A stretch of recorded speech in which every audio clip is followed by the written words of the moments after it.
호세아 마지막 장, 하나님의 결론은 사랑입니다 라는 제목으로 말씀 나누겠습니다. 세계적인 베스트셀러 사랑의 묘학이라는 책에서 사랑의 효력을 이렇게 극찬했습니다. 사랑이 정복할 수 없는 어려움이란 없습니다.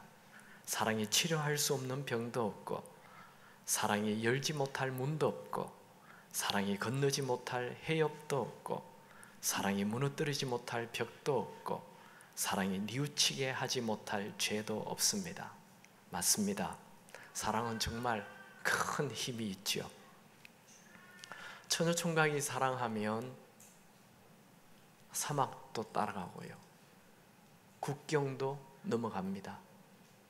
정말 사랑은 힘이 있죠.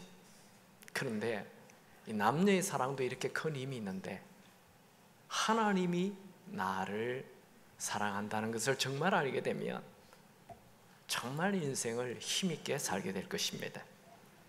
호세아서는 사랑받을 자격이 없는 자에게 사랑을 쏟아 부어주는 것을 말씀하는 책입니다. 호세아 1장에서 3장에는 고멜을 사랑하는 호세아의 개인의 얘기가 나오죠. 이 고멜은 평범한 여인이 아니고 아주 엄난한 그런 타락한 여인인데 사랑하는 거죠. 그리고 그 여인과 결혼하는 것도 대단한 건데, 결혼해서도 이 여자가 자꾸만 딴 남자를 찾아가요. 그래도 계속 찾아가서 데려와서 사랑하며 삽니다. 이것은 마치 하나님께서 이스라엘 백성들과 사랑을 하여 남편된 하나님을, 이 사람들이 하나님을 버리고 세상을 자꾸만 사랑하며 살아가는 그런 자들에게 또 데려와서 사랑한다, 나는 너를 사랑한다, 거듭거듭 사랑을 표현하는 것과 똑같은 것입니다. 여러분, 이 세상의 종교와 기독교의 가장 큰 차이점이 뭘까요? 세상의 종교는 자기가 만든 신에게 자기가 찾아가서 도움을 구하는 거예요. 그런데 우리 기독교는 신이신 하나님이 우리 인간을 자꾸만 찾아오시는 거예요. 그게 다른 겁니다. 오늘은 호세아서의 마지막 장입니다. 호세아서 마지막 장인 14장은 두 부분으로 되어 있어요. 1절에서 3절까지는 호세아가 한 번 더 회개하라, 세상에 빠져있는 이 이스라엘 사람들에게 회개하라 얘기하는 것이고, 4절에서 8절까지는 그 회개하고 돌아오는 그들을 향해 하나님이 베푸시는 사랑을 말하고 있습니다. 이스라엘을 향한 하나님의 결론은 뭘까요? 하나님의 사랑입니다. 여러분, 우리 인생의 결론이 뭐예요? 하나님이 나를 사랑하신다는 거예요. 우리가 아무리 죄에 빠지고 실패하고 망하고 넘어져도 하나님은 여전히 우리를 사랑하신다는 거죠. 우리가 인생을 끝내고 눈을 감을 때 인생 전체를 되돌아보면서, 하나님은 나를 사랑하셨구나, 이걸 깨닫게 되는 거예요. 여러분, 우리는 아무리 망해도 끝이 아닙니다. 우리를 향한 하나님의 결론이 사랑이기 때문입니다. 이제 본문을 보죠. 첫 번째로 하나님께로 돌아오라는 호세아의 호소입니다. 1절에서 3절인데 1절을 먼저 보겠습니다. 시작. 이스라엘아, 내 하나님 여호와께로 돌아오라. 내가 불의함으로 말미암아 엎드러졌느니라. 호세아는 이제 아수르의 공격으로 망하게 될 이 북이스라엘을 바라보며 하나님께로 돌아오라, 마지막에 호소해요. 하나님은 이스라엘 백성들이 범죄하여 그들의 심판을 결정했지만 완전히 멸망하긴 원치 않습니다. 여기 보면 네가 불의함으로 넘어졌다, 엎드려졌다 하죠. 그들이 망하게 된 것은 정치적인 힘이 없어서 망한 게 아니에요. 돈이 없어서 망한 게 아니에요. 병이 들어서 망한 게 아니에요. 불의함으로. 그럼 사람은 왜 망합니까? 네, 죄 지어서 망하는 거예요. 돈 없어서 망하지 않아요. 죄 지어서. 우리나라가 망한다면 왜 망할까요? 정치를 잘못해서가 아니에요. 죄를 지어서 망하는 거예요.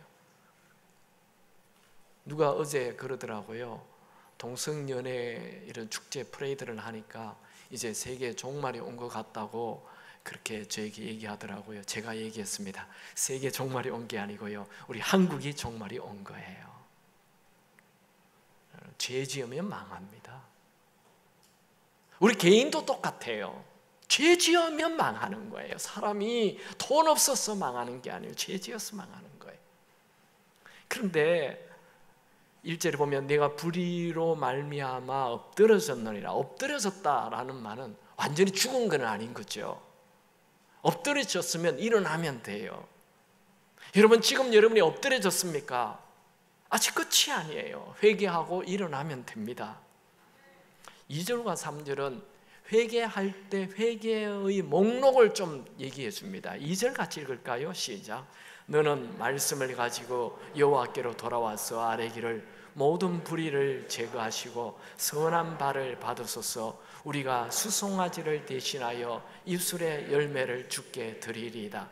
말씀을 가지고 오라는 것은 일상생활에서 말씀대로 사는 그 삶을 가지고 오라는 거예요. 그리고 수송아지 대신 입술의 열매를 드리라는 것은 그냥 형식적인 제사 한번 드리는 것, 그것 말고 일상생활 속에서 감사하며 찬송하며 사는 삶의 예배를 드리라는 거예요. 3절에서도 계속 회개의 목록을 보여줍니다. 같이 읽을까요? 우리가 아수르의 구원을 의지하지 아니하며 말을 타지 아니하며 다시는 우리의 손으로 만든 것을 향하여 너희는 우리의 신이라 하지 아니하오리니 이는 고아가 주로 말미암아 긍휼을 얻음이니이다 할지니라. 아수르를 의지하지 말라라는 말은 정치적인 힘을 의지하지 말고 하나님을 의지하라는 것이고, 말을 타지 말라 이 말은 군사력을 의지하지 말고 하나님을 의지하라는 것이고, 손으로 만든 것을 신이라 하지 말라, 이것은 우상 숭배하지 말라는 것입니다. 여기 좀 특이한 점은 3절 마지막에 이스라엘이 고아임을 알고 주님의 긍휼을 구하라 그렇게 말합니다. 여러분, 우리가 하나님을 떠나면 고아가 돼요. 세상에 제일 불쌍한 사람이 고아예요. 고아는 불안해요. 내일에 대한 염려가 많아요. 왜? 보호자가 없어서 그래요. 고아는 뭘 가지고 있어도 두려워요. 왜요? 공급자가 없어서 그래요. 여러분, 누가 회개하고 하나님께 돌아옵니까? 자신이 고아임을 아는 자가 하나님께 돌아오지요. 여러분, 우리는 내가 하나님 떠나 살면 고아라는 걸 알아야 돼요. 다윗은 왕이 되어도 자신이 아무것도 아님을 알았어요. 그런 왕궁에 있는 첫날보다도 하나님의 전에서 문지기로 사는 하루가 낫다라고 표현했죠. 그는 평생 하나님 앞에서 가난한 자로, 마음 낮은 자로 살았어요.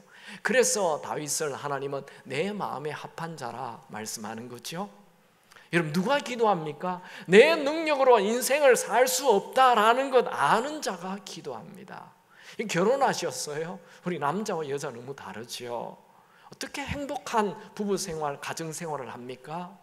내 힘으로 내가 아내를 행복하게, 내가 남편을 행복하게 할 수 없다라는 것 아는 사람이 행복한 부부생활, 행복한 가정생활 할 수 있어요.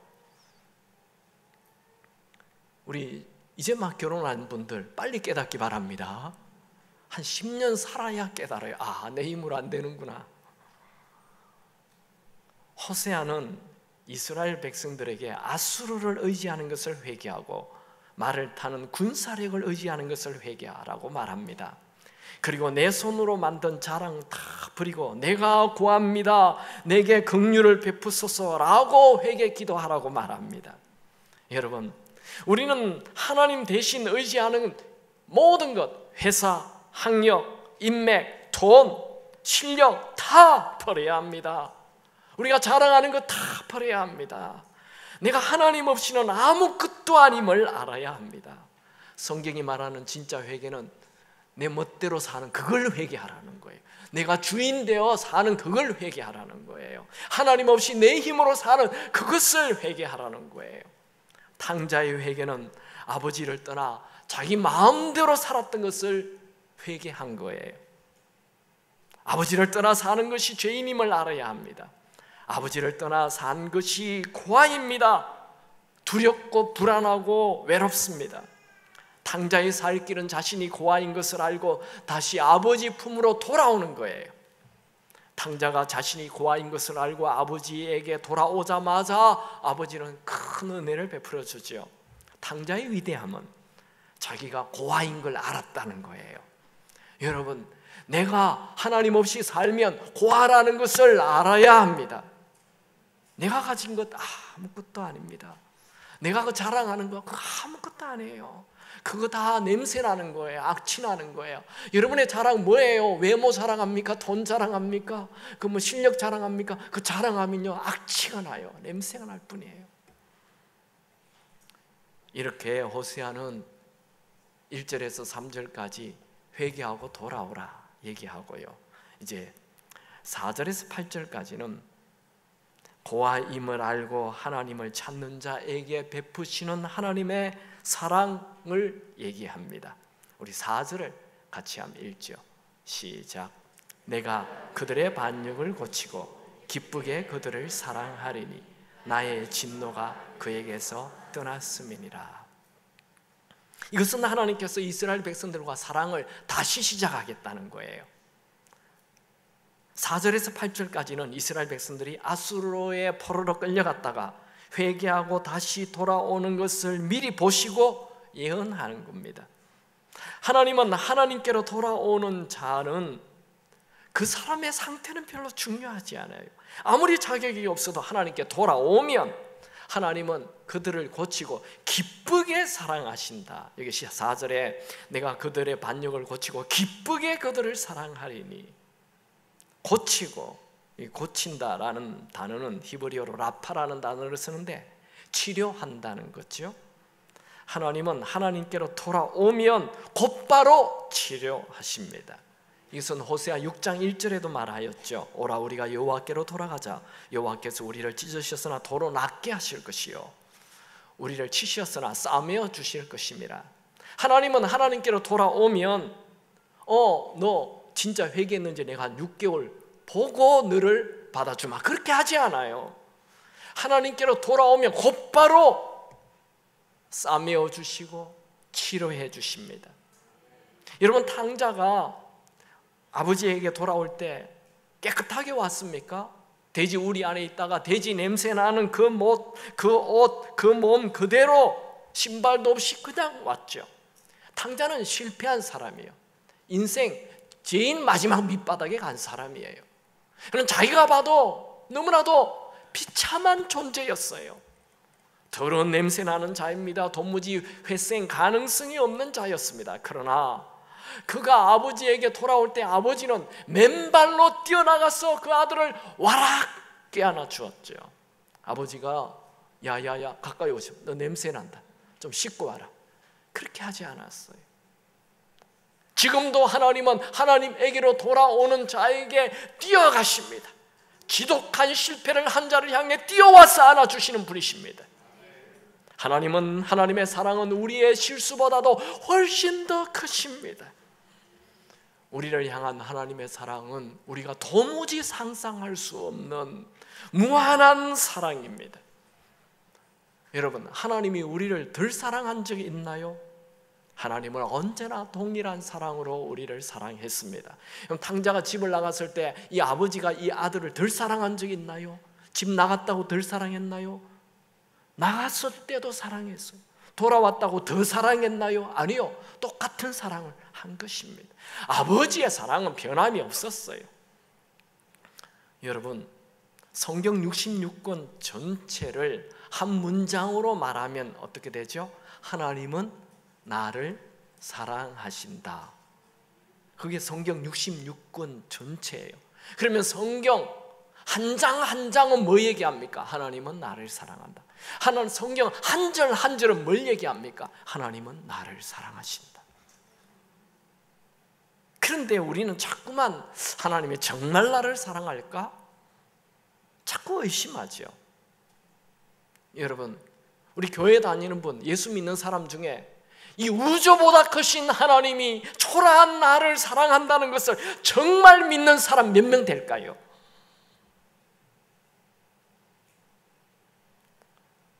근데 왜 안 믿죠? 내가 그 큰 사랑을 받을 자격 없다고 생각하는 거죠. 여러분, 하나님의 사랑을 받을 자격이 있는 사람 누구입니까? 이 호세아서는 하나님의 사랑을 받을 자격 없는 자를 사랑하는 거로 처음부터 시작하잖아요. 이 엄탕한 여인, 타락한 여인, 음란한 여인을 자꾸 찾아가서 사랑한다고 얘기하는 것으로 시작되죠. 성경에는 나와 있어요. 자격 없는 자를 사랑한다고. 로마서 5장 8절, 제 얘기가 아니죠. 로마서 5장 8절 한번 같이 읽어볼까요? 시작. 우리가 아직 죄인 되었을 때에 그리스도께서 우리를 위하여 죽으심으로 하나님께서 우리에 대한 자기의 사랑을 확정하셨느니라.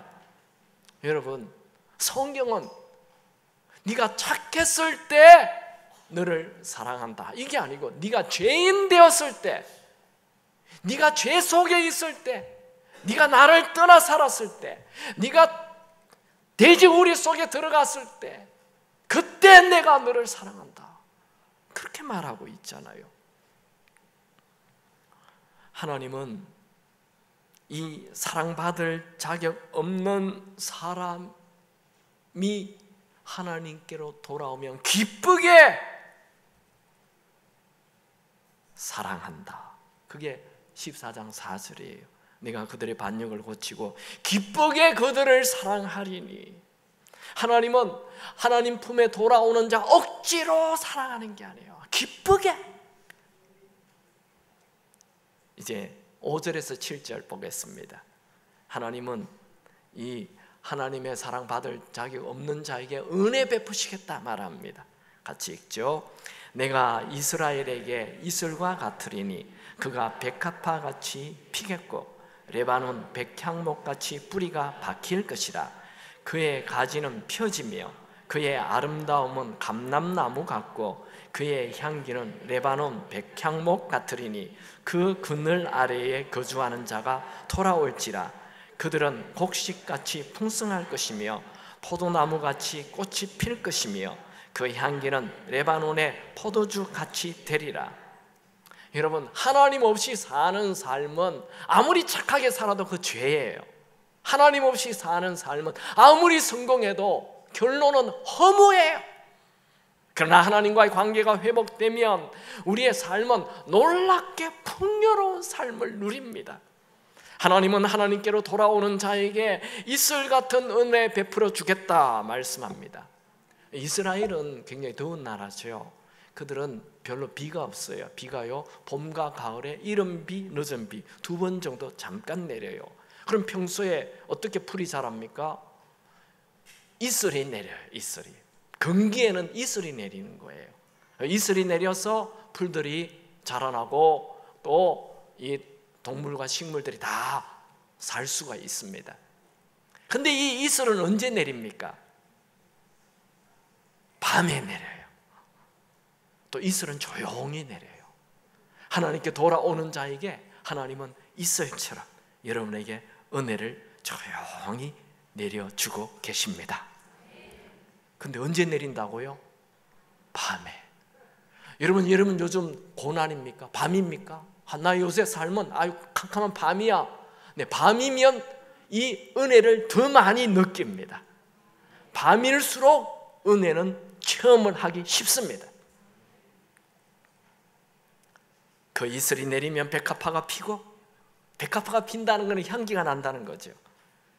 백향목 같은 뿌리가 박힌다. 이건 아주 그냥 든든해진다는 거죠. 포도나무가 꽃이 핀다. 포도는 구약 성경에 언제나 기쁨을 상징합니다. 꽃이 피듯이 기쁨이 확 핀다는 거예요. 여러분, 하나님 없이 사는, 내 힘으로만 사는 삶, 죽음이. 그런데 요즘 여러분 하나님 없이 대충 내 힘으로 살아가고 있지 않습니까? 그걸 정리하시기 바랍니다.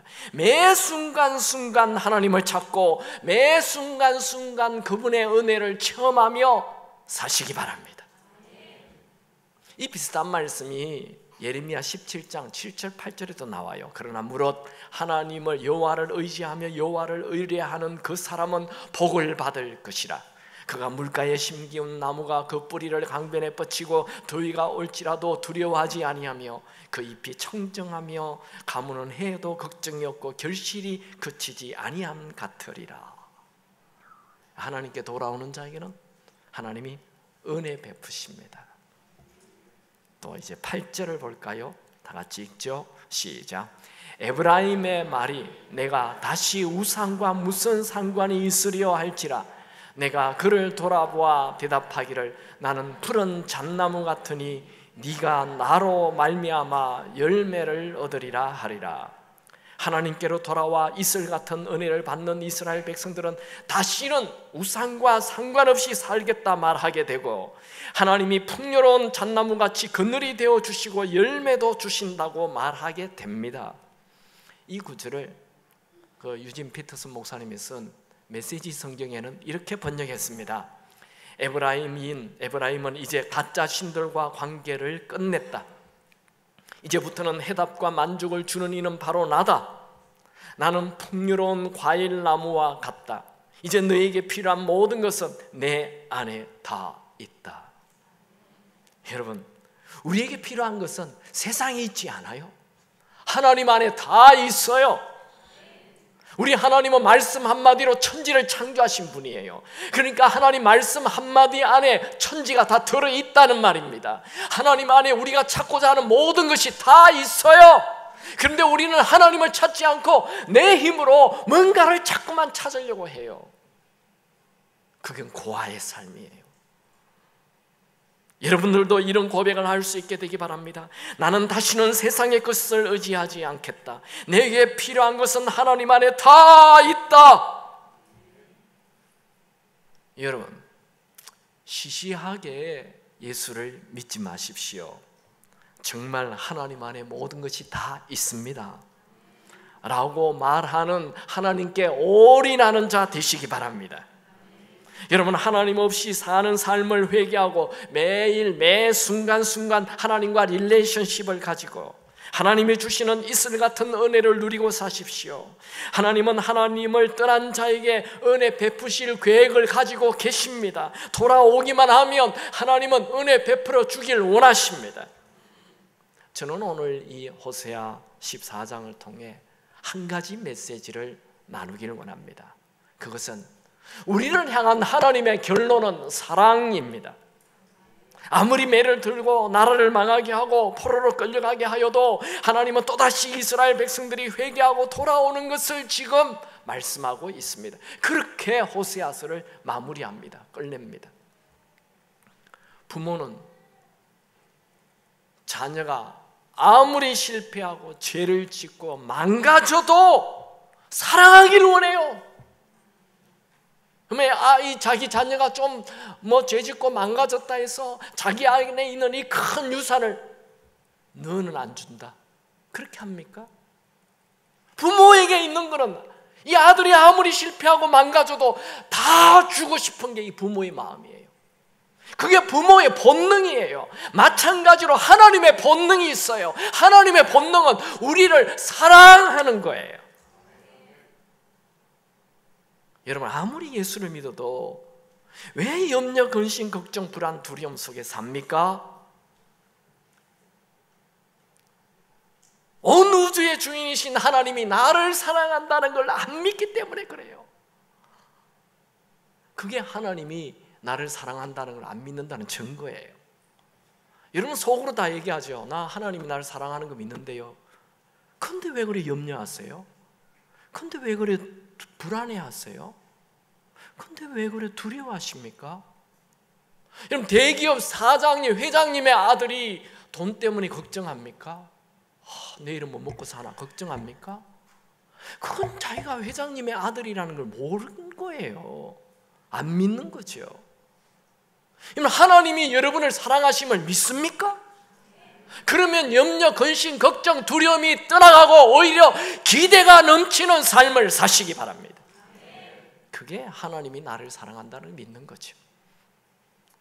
제가 호세아서는 3부로 되어 있다 했죠. 1장에서 3장까지는 호세아 개인의 이야기고 4장에서 10장까지는 그 하나님을 떠난 사람들을 향하여 경고하는 거고 11장에서 14장까지는 그래도 계속 회개하고 돌아오라. 내 너 사랑한다. 그 얘기 했다고 했죠. 오늘 이제 14장이니까 3부 11장, 12장, 13장, 14장 잠깐만 한번 돌아가서 생각해 봅시다. 11장 8절 같이 읽을까요? 시작. 에브라임이여 내가 어찌 너를 놓겠느냐, 이스라엘이여 내가 어찌 너를 버리겠느냐. 됐어요. 하나님은 이스라엘에게 내가 어찌 너를 놓겠느냐, 내가 어찌 너를 버리겠느냐, 내가 어찌 너를 망하게 두겠느냐 이렇게 얘기해요. 호세아 12장에는 자신의 꾀만 믿고 그냥 자기 거짓말하고 속이고 살아가는 야곱이 약복강에서 완전히 깨어지고 베델에서 하나님을 만나죠. 그때 하나님이 너 이제 나만 바라보고 살라 그렇게 하는 말씀이 나와요. 12장 4절에서 6절 시작. 천사와 겨루어 이기고 울며 그에게 간구하였으며 하나님은 베델에서 그를 만나셨고 거기에서 우리에게 말씀하셨나니 여호와는 만군의 하나님이시라. 여호와는 그를 기억하게 하는 이름이시라. 그런즉 너의 하나님께로 돌아와서 인애와 정의를 지키며 항상 너의 하나님을 바랄지니라. 이제 호세아 13장에서는 죄로 인해 멸망받아 이미 심판받아 이제 죽은 이 죽은 이스라엘을 향해 살리겠다고 말하는 하나님의 사랑이 나와요. 13장 14절 시작. 내가 그들을 수월의 권세에서 속량하며 사망에서 구속하리니 사망아 내 재앙이 어디 있느냐, 소라 내 멸망이 어디 있느냐. 됐습니다. 여러분, 사람은 자기 아들이 병원에서 탁 죽을 때 막 흔들어 깨웁니다. 누구야 누구야 살아나라고, 일어나라고. 그런데 안 일어나잖아요. 왜냐하면 부모는 살릴 능력이 없기 때문에 그래요. 그러나 하나님은 죽은 자도 살릴 능력이 있기 때문에 이스라엘을 심판해서 이미 이제 죽은 이스라엘에게도 사망아 너희들을 떠나가라 하며 이스라엘을 살리시는 거예요. 그게 13장이에요 14장, 오늘 우리가 14장을 쭉 봤는데요, 이제 죄를 지어서 심판받았어. 나라가 다 무너지고 포로로 끌려가는 그들을 향해 이제 그들이 포로로 끌려갔다가 다시 돌아오는 것을 바라보며 하나님의 사랑을 표현해요. 그들이 돌아올 때 기쁘게 사랑합니다. 14장 4절 5절 시작. 내가 그들의 반역을 고치고 기쁘게 그들을 사랑하리니 나의 진노가 그에게서 떠났습니다.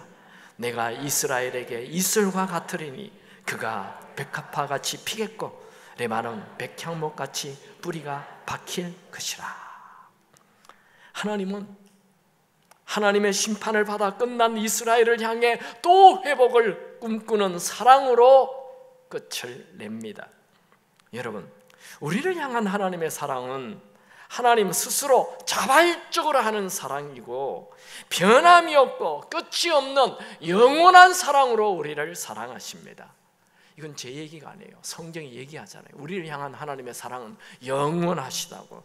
예레미야 31장 3절 옛적에 여호와께서 나에게 나타나사 내가 영원한 사랑으로 너를 사랑하기에. 하나님은 우리를 그냥 인간적인 사랑으로 그렇게 일시적이고 잠시 제한적인 그런 사랑을 하는 분이, 그런 변덕스러운 사랑을 하는 분이 아닙니다. 우리를 향한 하나님의 사랑은 영원한 사랑이에요. 우리는 이 호세아 전체를 보면서 하나님의 크신 사랑을 알고 그 사랑을 우리 마음에 채워야 합니다. 하나님의 이 능력은 너무나 크시기 때문에 70억 인류 한 사람 한 사람 일일이 세세하게 다 사랑합니다. 어느 정도 사랑하느냐면 우리의 오늘 머리카락 몇 개 빠졌는지까지 다 아신다니까요. 여러분의 아내가 여러분 암만 남편 사랑해도 오늘 머리카락 몇 개 빠진지 모르잖아요. 뱃살이 얼마나 나왔는지도 모르잖아요. 근데 하나님은 다 아신다니까요. 얼마나 우리를 엄청난 사랑으로 사랑하십니다. 여러분, 소꿉놀이 할 때 하는 그 유치한 사랑 하지 마세요. 유치한 사랑, 우리 어릴 때 소꿉놀이 많이 했죠. 네 아빠에 나 엄마 할 거야 하면서 뭐 그래 하다가 엄마가 부르면 모든 거 다 때려치우고 가잖아요. 그게 유치한 사랑이라요. 무슨 엄마야 무슨 아빠야, 가짜지. 여러분이 그렇게 유치하게 하나님 사랑하고 있지 않나요? 해가 나면 하나님이 나를 사랑한다 하고, 바람이 불고 태풍이 오면 하나님이 나를 안 사랑한다 하고, 직장에서 일이 잘 풀리면 하나님이 나를 사랑한다 그러고, 직장에서 어려운 일 나타나면 하나님이 나를 안 사랑한다 하고, 보너스가 나오면 하나님이 나를 사랑한다 그러고, 구걸하는 노숙자가 네 앞에 나타나면 하나님이 나를 안 사랑한다 얘기하고, 몸이 아프다가 병이 나으면 하나님 나를 사랑한다 하고, 머리에 두통이 생기면 하나님 나를 안 사랑한다 하고. 여러분, 하나님의 사랑은 영원한 사랑입니다. 하나님이 우리의 삶에 개입하지 않는 적이 있었나요? 단 1초도 없었습니다. 하늘이 무너져도 하나님은 우리를 사랑하십니다. 누가 인생을 잘 살아요? 하나님이 나를 사랑한다는 이 하나님의 사랑을 가슴에 가득 채우고 사는 사람이 인생을 잘 사는 거예요. 인생을 가장 못 사는 사람은 열등감이 많은 사람이에요. 여러분, 하나님이 나를 사랑한다는 이 자존감이 여러분 안에 가득하기 바랍니다.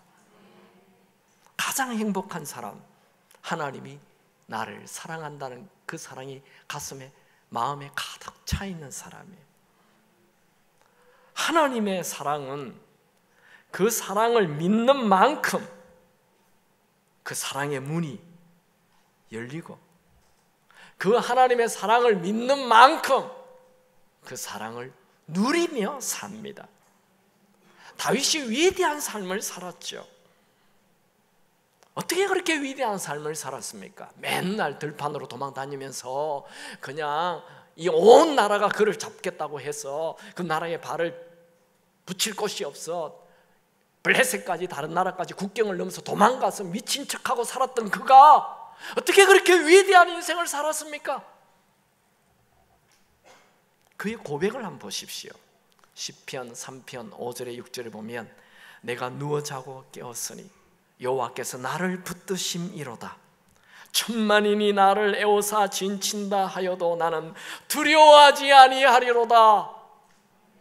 굉장한 믿음 아니에요? 하나님의 사랑이 그의 마음 안에 이미 가득 차 있어요. 천만인이 진치도 나는 두려워하지 않는다. 그분이 나를 사랑하기 때문에 그렇게 얘기하는 거예요. 여러분, 호세아 1장에서 14장까지 전체가 다 하나님의 사랑을 말하고 있습니다. 그런데 이 구약의 호세아와 똑같은 단어가 신약에 있어요. 누굽니까? 이름이 똑같아요.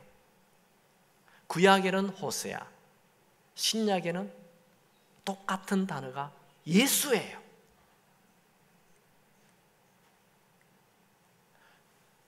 호세아는 히브리어, 예수는 헬라어. 구약의 하나님의 사랑은 이 젊은 청년 호세아가 음탕한 음란한 여인을 계속 사랑하는 모습으로 나타나고, 신약에는 하나님의 사랑, 이 신이신 성자 하나님이 인간의 몸을 입고 아기 예수로 오셔서 인간들의 죄를 대신해서 십자가에 죽는 모습으로 나타납니다. 하나님의 사랑은 가장 극대화하여 보여주는 것은 십자가에서 예수님이 죽는 것으로 나와 있어요. 우리가 조금 전에 읽었던 로마서 5장 8절에 보면, 우리가 아직 죄인 되었을 때 그리스도께서 우리를 위하여 죽으심으로 하나님께서 우리에 대한 자기의 사랑을 확정하셨다. 예수님이 십자가에 죽는 것은 하나님의 사랑에 도장을 확 찍는 거예요. 이보다 더 큰 사랑의 증거 있냐? 내가 너를 사랑한다는 증거, 이것이 완전한 증거다 하며 확 보여준 거예요. 여러분, 하나님이 우리를 위해 자기 하나밖에 없는 아들을 십자가에 죽게 하는 것은, 이거는 사랑의 극치라고 얘기하는 거죠. 하나님이 우리를 사랑하는 것, 그거 그냥 쇼처럼 보여주는 게 아니에요. 하나님의 사랑, 우리를 향한 하나님의 사랑은 장식품이 아닙니다. 그냥 사치가 아니에요. 십자가의 사랑은 하나님의 생명이에요. 나를 위해 생명을 던진 거예요. 1989년 구소련에 속해 있던 아르메니아에 대지진이 일어나가지고 5만 5천 명이 죽어요. 끔찍한 참사였죠. 그때 9층 아파트가 무너지면서 철근과 콘크리트 밑에 한 어머니와 딸이 그 가까스럽게 삼각형 틈새 속에 목숨을 유지하며 구조를 기다리고 있었어요. 26살 된 수잔나, 이 어머니는 4살 먹은 딸 가야니와 함께 그 작은 틈에서 겨우 숨을 쉬고 있어요. 구제의 손길을 받지 못한 채 시간이 흘러갑니다. 하루, 이틀, 사흘. 모녀가 기다리는 것은 오직 남이 구조해 주는 것인데 그들에게는 목마름, 공포, 두려움 가득했습니다. 그 딸이 자꾸만 이제 4살밖에 안 되는 딸이니까 엄마 목말라요, 엄마 목말라요. 계속 목마르다고 그러는 거예요. 그래서 이 26살 된 엄마 수산나는 옆에 손을 더듬어 보니까 그 깨진 유리 조각이 하나 있어요. 그 유리 조각을 주스다가 자기 손가락을 비어요. 그리고 그 손가락을 아기 입에다가 갖다 넣어요. 그리고 애가 좀 잠잠해지면 또 울며 목말라면 두 번째 손가락을 잘라서 그 안에 또 집어넣어요. 그렇게 14일 만에 이 모녀가 구출이 됩니다. 그 모녀가 구출이 되는데 이 26살 된 수산나라는 그 어린 엄마의 10손가락이 피범벅이었습니다. 그 딸을 살리기 위하여 자기의 피를, 생명을 주는 거예요. 여러분, 이 엄마가 딸을 사랑하는 이 본능이죠. 이 사랑의 본능이죠. 근데 하나님은 그런 사랑의 본능을 훨씬 뛰어넘는 하나밖에 없는 아들을 십자가에 죽게 하는 사랑, 그냥 손 조금 베이는 정도가 아니에요. 아들을 죽게 한다니까요. 어떻게 해요? 십자가에서 비참하게. 누구 때문에? 나 한 명 때문에. 하나님은 나의 고통을 외면하지 않습니다. 나의 작은 신음에도 응답하십니다. 하나님은 절대로 나를 포기하지 않습니다. 하나님은 끝까지 나를 사랑하십니다. 제가 여러분들에게 물어보면, 여러분에게 하나님은 어떤 분이에요? 이렇게 묻는다면 많은 분들이 하나님은 나를 사랑하는 분이죠. 하나님은 나의 안내자죠. 하나님 나의 보호자죠. 나를 도와주는 분이죠. 나의 전부이죠. 라고까지 대답하는 분들이 우리 교인 중에 대부분일 거예요. 그런데 그 중에 어떤 분은 하나님은 나에 대하여 관심이 없죠. 나에게는 무관심한 분이죠. 내가 기도해도 들어주지도 않고요. 하나님은 나를 외면하는 분이라니까요. 하나님 나를 사랑하지 않아요. 이런 분도 있을 수 있다는 거예요. 그분에게 하나님이 당신에 대하여 외면한다면, 당신을 무시한다면 당신을 위해 하나님의 아들을 죽게 하겠습니까? 이런 대답을 제가 하겠습니다. 여러분, 하나님은 절대로 나에게 대하여 무관심하지 않아요. 하나님은 내가 이 세상에 태어나기 전부터 사랑하기 시작하셨고 지금도 사랑하고 계시고 영원히 우리를 사랑하십니다. 이 십자가의 사랑, 근데 이런 십자가의 사랑을 얘기하면 하도 십자가의 사랑에 대한 얘기를 많이 들었어요. 이렇게 생각해요. 네, 맞아요. 예수님은 전 인류를 대신해서 십자가에 죽으셨죠. No! 바로 나를 위해 십자가에 죽으셨습니다. 여러분, 신앙은 하나님과 나 1대1, 개인과 개인의, 하나님과 나와 1대1의 릴레이션십이, 그게 신앙이에요. 하나님은 나를 사랑하십니다. 하나님은 어쩌면 나보다도 나를 더 사랑하시는 분이시지요. 우리가 아무리 하나님의 사랑이 크다, 하나님의 사랑이 영원하다 이렇게 말을 해도 내 쪽에서 마음의 문을 열지 아니하면 하나님의 사랑이 나에게 들어오지 않아요. 마치 아침에 밤에 잠을 자기 전에 커튼을 치고 잠을 잤는데 아침에 태양이 떠올랐잖아요. 내가 창문 커튼을 열지 아니하면 태양이 떠올라도 빛이 나에게 들어오지 않는 것과 같아요. 하나님은 나를 사랑하십니다. 어마어마한 사랑으로, 영원한 사랑으로, 무한한 사랑으로 우리를 사랑하시는데 내가 그 사랑의 문을 열지 않으면 그 사랑이 들어올 수가 없어요. 하나님은 지금 마음 문을 두드리고 있어요. 내가 너를 사랑한다. 하나님의 사랑은 내가 마음의 문을 여는 만큼 들어옵니다. 여러분, 하나님의 사랑을 얻으려고 발부동 치지 마세요. 그냥 하나님의 사랑은 이미 내 곁에 와 있어요. 마음의 문을 열기만 하면, 매일 아침에 일어나자마자 마음의 문을 열고 하나님을 사랑한다라고 고백하시고 우주보다 크신 하나님의 사랑을 여러분의 마음에 가득 채우시기 바랍니다. 하나님의 사랑을 가슴에 마음에 가득 채운 자는 건너지 못할 강이었고 넘어가지 못할 산이었고 해결하지 못할 문제란 없습니다. 하나님의 사랑이 가슴에 가득 차면 세상 누구보다도 기쁨이 넘치는 인생을 살 것입니다. 우리 한번 같이 기도할까요? 하나님 아버지, 내가 자꾸만 세상의 것을 찾아다니면서 내 마음을 채우려고 했는데 이것은 아무것도 아님을 알고 이제 하나님의 사랑을 내 마음에 채우기를 원합니다. 하나님, 더 이상 하나님의 사랑을 거부하거나 거절하는 자가 아니라 그 십자가의 사랑을 받아들이고 하나님의 사랑을 내 마음에 채우며 살겠습니다. 매일 기쁨이 넘치는 삶을 사는 자가 되게 하옵소서. 우리 한번 주여 외치고 다 같이 기도하겠습니다. 주여! 하나님 아버지,